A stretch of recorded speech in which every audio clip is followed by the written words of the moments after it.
Nako, pag-usapan natin, painit ng painit itong impeachment. At kung hindi ako nagkakamali ay magkakabutuhan na sa May 11. So anong petsa ngayon? May 2. So meron pang 9 days or 10 days. More or less 10 days. So meron pa silang 10 araw para magpalaki ng maleta. 'Di ba? Sige. Sino yung boboto? Sino yung hindi?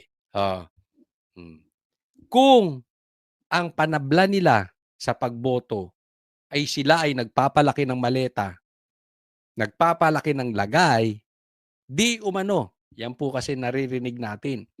'Di ba? Yan ang kumakalat na balita. At yan din po ang galing sa Tagaloob.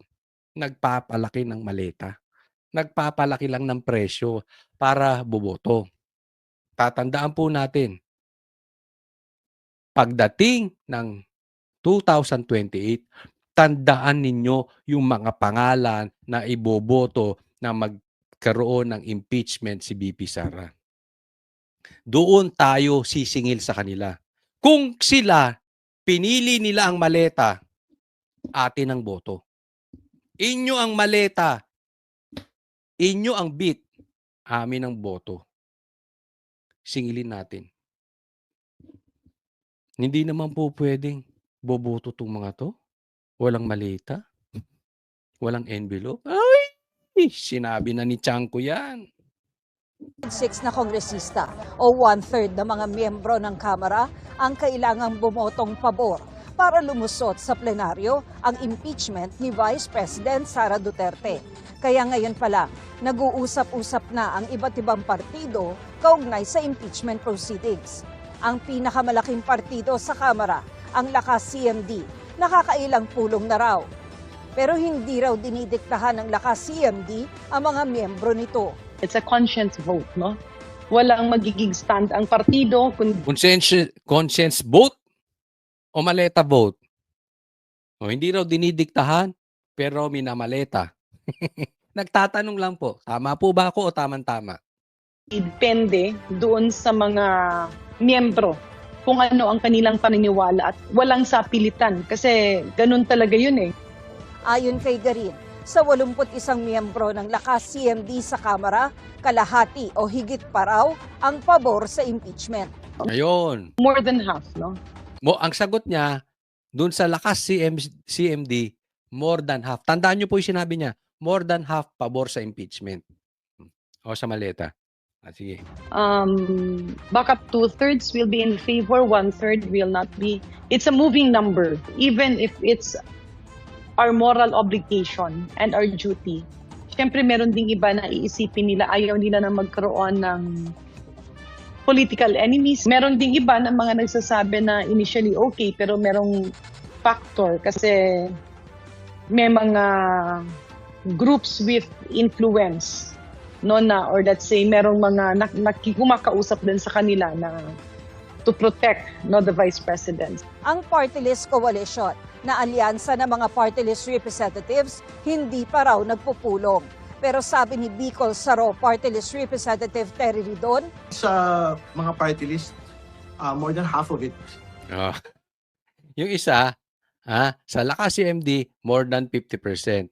Ang sagot naman nito sa mga party list, more than half. Parang iisa script nyo, brad. Ridon! Pwede ba kitang ma-interview? One-on-one lang, ayos lang. More than half daw eh. Di ba? Pareha sila. But anyway, ako sa akin lang tanggalin na yung party list.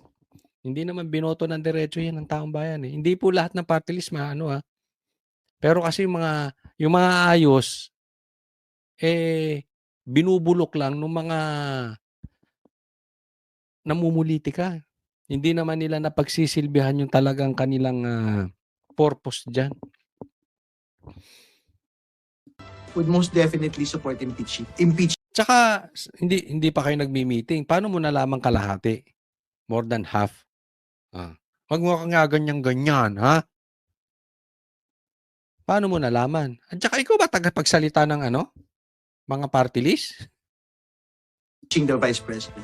Sa ngayon, binabalangkas na ng House Committee on Justice ang committee report na maglalaman ng resolusyon at articles of impeachment.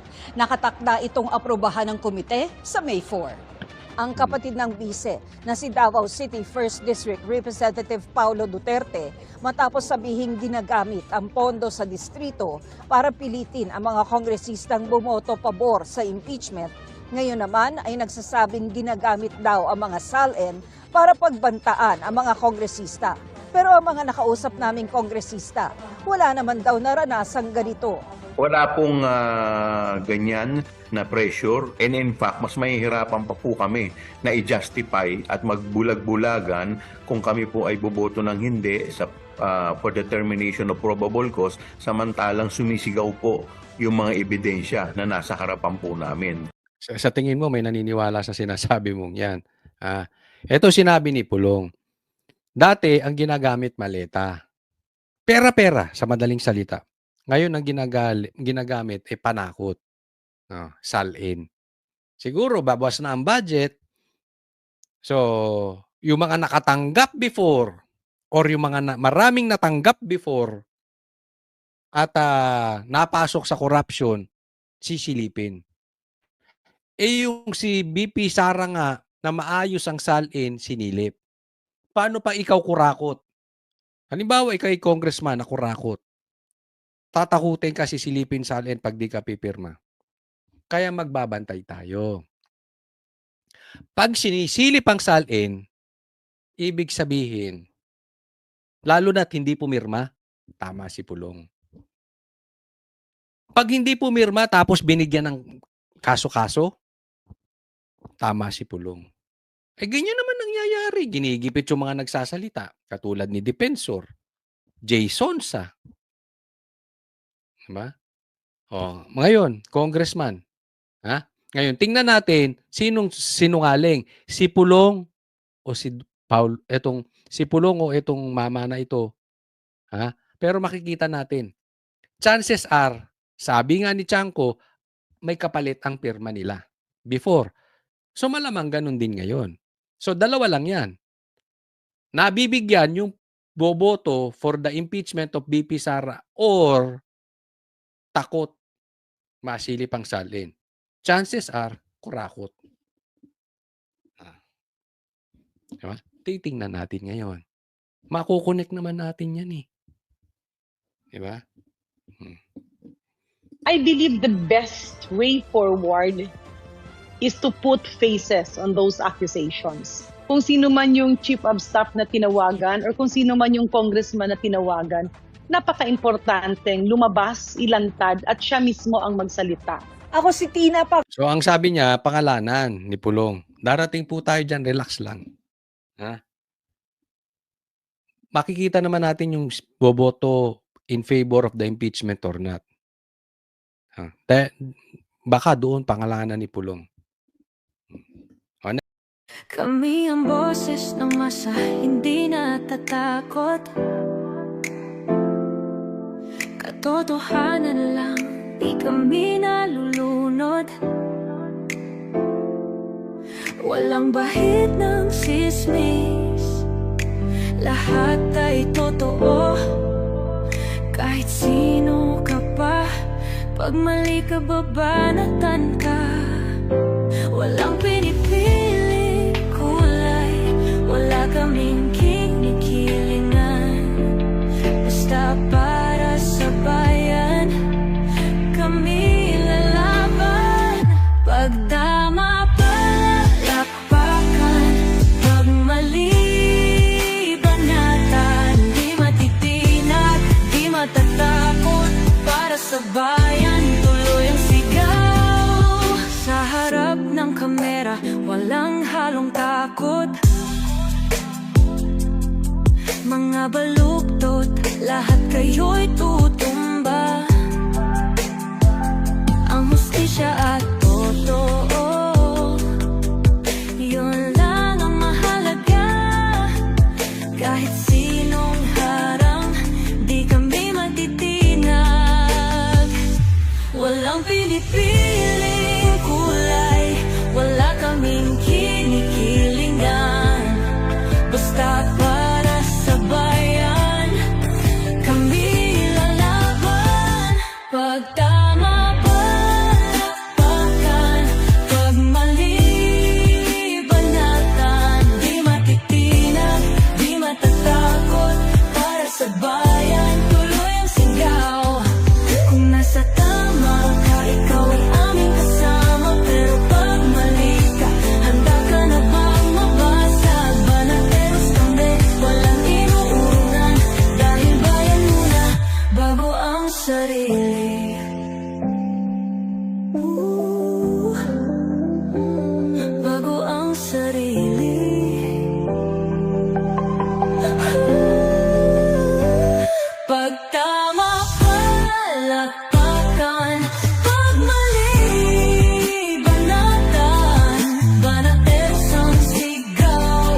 sa harap ng kamera.